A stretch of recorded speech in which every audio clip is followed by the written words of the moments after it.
You know what a lot of people don't realize is that alcohol use disorder, alcoholism has very little to do with alcohol itself. You have to realize the vast majority of people who drink or who will continue to drink will never become alcoholic or alcohol dependent. It comes from a lot of different sources and a lot of different origins.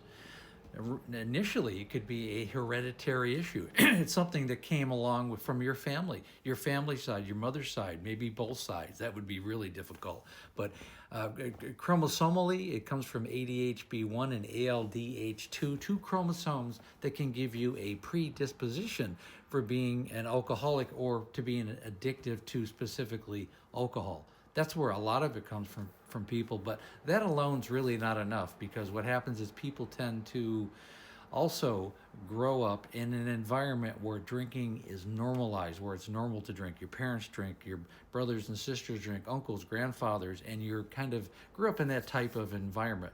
And if you mix that with a hereditary issue, that accounts for about 50% of the reason why people have problems later in life.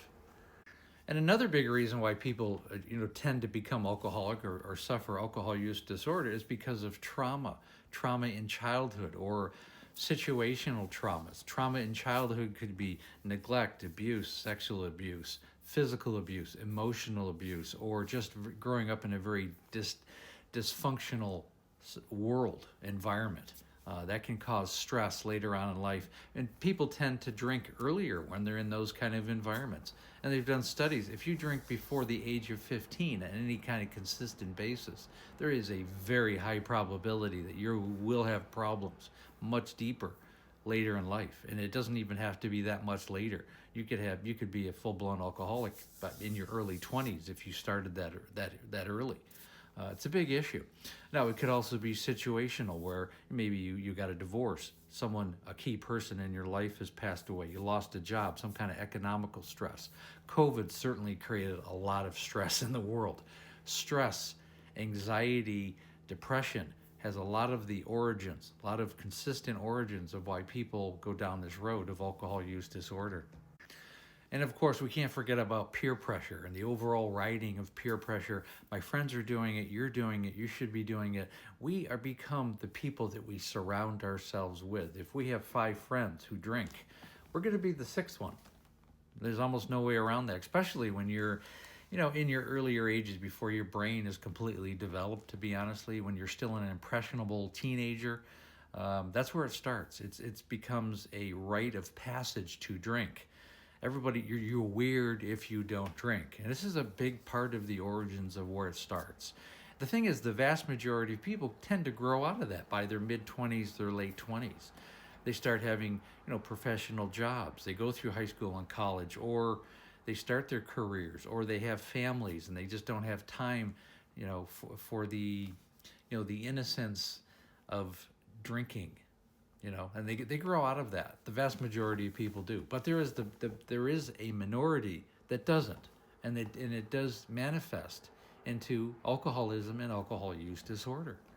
And again, one of the biggest problems is recognizing the red flags if someone has that problem. So if you grow up in an environment where everybody drinks, no one's going to care about red flags because it's already normalized. So you could have a problem 10, 15, 20 years down the road, and the people that you're around aren't really going to care because they have the same problem. So you need to break away from that environment. So it's very difficult to come up with the red flags when the other people don't care about the red flags because it's been normalized. It really manifests most of the time when your first family is part of your life, your origins of your life, and you get married and you have your own family and you carry that baggage into the next family. That's when it really erupts.